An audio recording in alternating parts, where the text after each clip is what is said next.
So Shannon and Richard are going to be our roving microphone aficionados. And what we'd like to do is go to a table that is just dying to get their ideas out there. So if a table that's just dying to get their ideas out there could raise their hands, then we'll have one of our aficionados head over your way.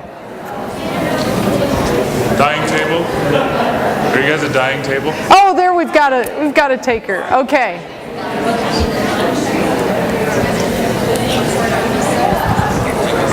And we need to pay attention because you may really want to take these ideas home. Pay attention. We have valuable information for you over here. I'm Holly Karin from Green Rising Marketing, representing a team of eco-imaginative people over here. We came up with a number of things, actually, in our short amount of time. First is to report the ROI of sustainable practices, much like the presentation showed, representing the cost savings of waste reduction, as well as increased tourist traffic. Quantify the human resources changes, for example, reduction in turnover due to local hiring practices, better buy-in to the sustainable concept, so they have better job satisfaction. So those all sort of report back to the bottom line issue. But then kind of dispelling the myths and overcoming the hurdle to actually moving into this. So instead of converting people that are already bought into it, talking to the people that haven't bought into it yet, give them an easy step-by-step guide on how to achieve these practices and how to scale up in their sustainable efforts. And specifically to give them the tools and education necessary and dispel the myths that are associated with the sustainability. So give them a clear, quantifiable price. What is this going to cost? What is the low-hanging fruit cost to implement? Because they probably have a preconceived notion that's incorrect. And how quickly can they get that back in cost savings? Increase a local presence of conferences, meet people where they are. So essentially having things like this in a place like Nicaragua or a place like Bolivia, so that they don't have to go to a foreign country. They can have a network of professionals there. Deploy a barrage of interns and low-cost semi-professionals to go out to these companies and implement these efforts. So essentially they'll be trained in a group arena and then deployed out to all of these new businesses. And then lastly, Carrot Mob website, which rewards, I'm not sure if I have this right, but it rewards positive behavior change towards sustainability and social practices by essentially creating a mob of people in a contest environment to patronize a place if they implement certain changes. So it's a way to move them to positive change without punishing them. So maybe carrotmob.com, I'm not, Google it.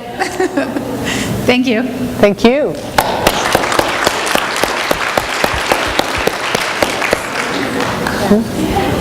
I'm going to go get them. Okay. Anybody else? And we would like to hold on to those notes. So, thank you, Shannon. We have another table here. Okay. I'm representing a group of people from all over the world, and we had some really great ideas. And I just wanted to highlight a couple of them because a few were touched already. And I think with communicating with your communities around you is a big incentive for them to actually make some changes. So maybe working with a better business bureau and have a mentoring program that actually helps businesses actually make those changes and have incentives for them to make those changes. Use cultural incentives, creating plays or musicals, and have those go out into the society and your communities to actually create some ideas of change and maybe creating a value shift in your community, and then maybe getting into like business magazines and things like that as far as communication goes. And highlighting those networking opportunities. So those are just a few of the ideas that we came up with.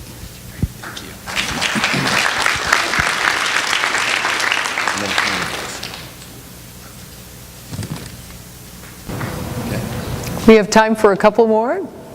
Got one here. Gee, Shannon's really working over there. Hi, I'm Trace Gale. I live in Chile, and I represent a table full of people from all over the world. We developed a list of 3 basic steps. The first is to define incentives, and we thought since they aren't engaging in being sustainable, the biggest incentive is going to be related to economics. So really defining the business case from an economic standpoint, and perhaps providing sector-based case studies of people who have really improved economically. And then, second, make it easy. So the idea is tools. Business plans for businesses that are just getting started, initiative planning, energy water reduction, community involvement, training of guides and employees, and financial analysis tools. And then the third step is, if we can't get them to do it directly, how do we get other people to make them do it? So initiatives that are focused on consumers and consumer demand, or focused on DMO and government agencies and getting them to help put policies in place. So those were the 3 that we came up with. I think that's it.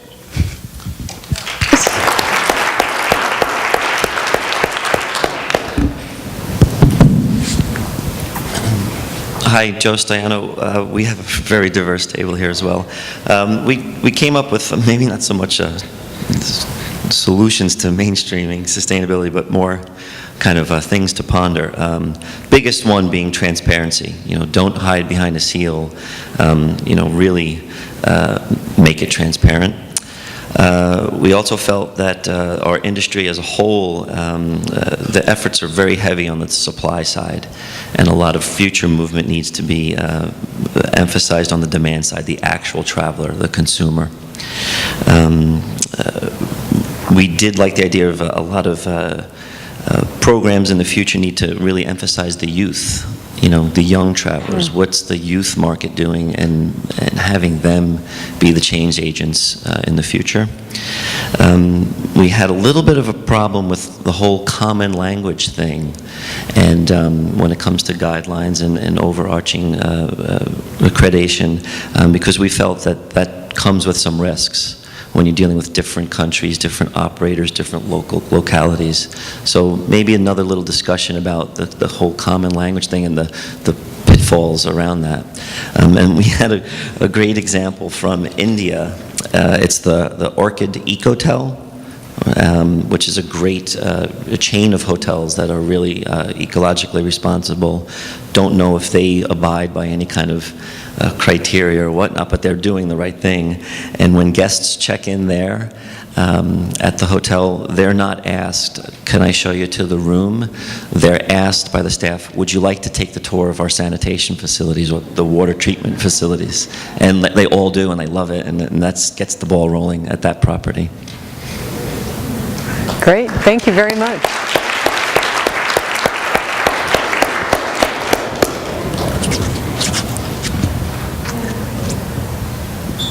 Last one? Okay, oh, now hands come up. Okay, that's what we got to do. Got a couple. We've got 2 more, Richard. You guys ready? I'll just say really quickly. I'm just going to add something that we mentioned right at the end, which is practicing what you preach individually and thinking about, how did everyone travel here? Did you offset your travel? Are you making choices that are more sustainable in your daily lives? Because I think that that's a huge influence. We kind of all talked about, that's difficult, but we're all connected to hundreds and hundreds of people, our family, our friends, our children, our colleagues, and I think what we do individually can also help make sustainability more mainstream. Thank you. And right here.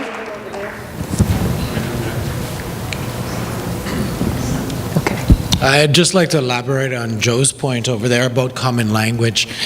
I like the idea of somehow engaging local businesses through bringing it down to their language as well. So we have this kind of global criteria, and we have this common language which we need amongst this group, but we also need those connectors, people like Rainforest Alliance, who are really working with the local businesses and bringing it down to their context. So I'm not sure if that's kind of elaborating on your point there, but I mean, organizations are so different in so many different continents, and yeah, just the ability to bring it down to their context while maintaining the integrity of our overall concept.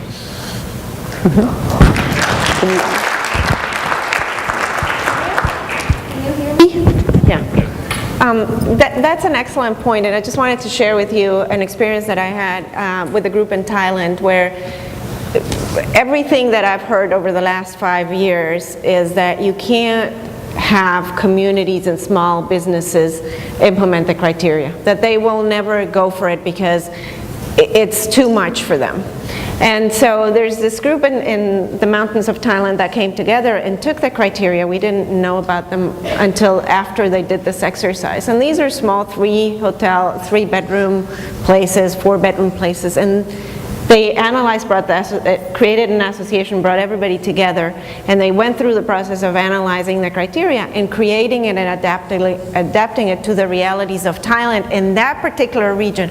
But most importantly, what they came out with was something that was very user-friendly for that type of business. And it doesn't divert from the criteria much, but it certainly highlights exactly what you just said, is the realities of that particular region, of that particular audience. So you're absolutely on track there. Thank you. I believe we have an enthusiastic table in the back, and then I think we'll take your question. Okay. Another case example was the Oregon Bed and Breakfast Guild. We took the GSTC when we created our certification criteria, and our average number of rooms is 4. And we're in this country, in this state, and so we're right here. Thank you, Susan. I think the local consortium is really critical to help each other. It's about sharing certifications, about sharing good practices, and good practices that are shared by several people around an area, and then that area disseminates out, because it helps not only move the service that's improving, because clearly certification is a process. It will never be finished because it'll always be in an improvement process. But the certification then starts to disseminate. And I think our table, like many of you, all agreed that lead by example. Don't be discouraged. I know that some of our neighbors in the remote area of Costa Rica are always saying, but it's so expensive, it's so hard, it's so time-consuming, it requires so much education. Those aren't reasons to stop. Those are reasons to maintain the same direction, keep improving. I think the word that I use, that I want to reuse it in a larger scale here, is it's time, however, that certification, the word, the values, become a benefit not just to the practitioner, but that certified sustainable ecotourism, sustainable tourism itself is sexy. The organic movement went through this, the organic food industry went through this about 25 years ago. Now, I live in the Seattle area part-time, and I find that eating organic is sexy. If you don't eat organic, you're nobody. And so, with that, what can we do as those from the last 20 years who've been working to promote more responsible reaction to what we do as business people, as community educators, as people who love? How can we get businesses to align with us to do what evidently sustainabletourism.org is doing, as is ecotourism.org is going to improve on? How do we disseminate that if you come to these places, you're really cool? How, as Deidre says, can we encourage, and I know the University Consortium certification program through TIES is a great effort, but why isn't the Cornell School? Why isn't the hotel school in Lucerne? Why aren't the world hotel schools pushing sustainable tourism. This is where our young people, our future is in our young people, not in 66-year-old women that have a route number named after them. We've got to get our young people involved in driving the need for certification. We've got young people who only want to work in a certified country, in a company. That being the case, as Deirdre says, she's got in Canada a need very soon for workers in certified big businesses, and that's what they want to do. So I'm going to stop because those people are standing up, and that's always a good clue.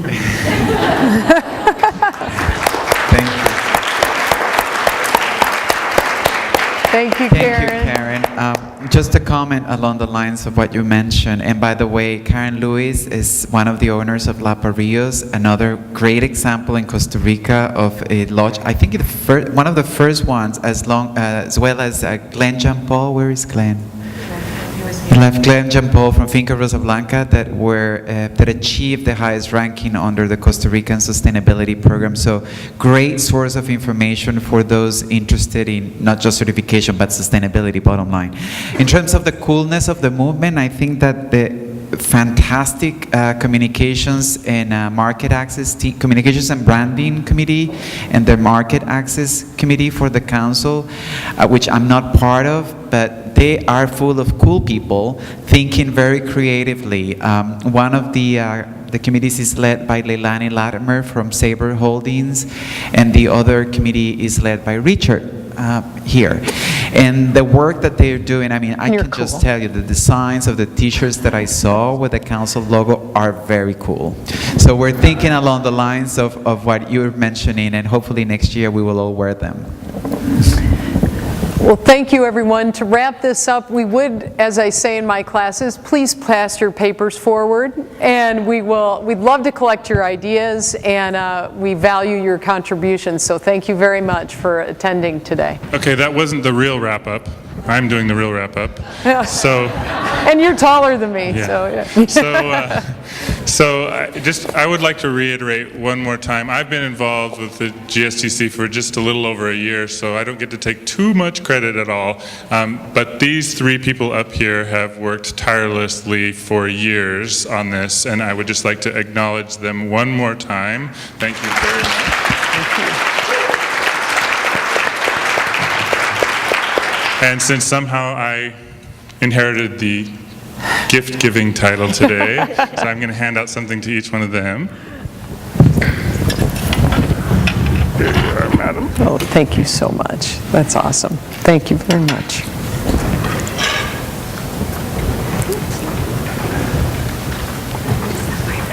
Yeah. Thank you all. Okay, so thank you very much. And one little quick housekeeping announcement. We actually need to get you to move up to the exhibit hall. We need to clear this room to set up for lunch. And there will be a raffle in the exhibit hall. We want to, just for real quick before everybody, all those that are That's right. Sorry, we wanted to ask one more question that we forgot. How many tour operators in the room? A couple people wanted to know that. Just a quick poll, just for understanding of who's here. Oh, I am. Yeah. Everybody? Yeah, tour operators? Okay, thank you very much. Sorry. So, yeah, there will be a raffle up in the exhibit area, but you have to be